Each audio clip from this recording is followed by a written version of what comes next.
ភ្នែកអូនមានរូបបងខ្លះទេក្នុងចិត្តឬអូនចាត់ទុកបងជានិមិត្តដែលគ្មានតម្លៃឲ្យអូនសោកស្ដាយហត់នឿយខ្លាំងណាស់តែបងមិនហ៊ានតបសុខចិត្តលាក់ខ្លោចផ្សា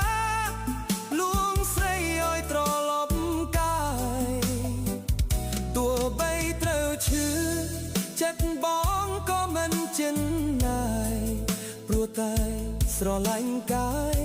ទើបសុខចិត្តលួងអូនរហូត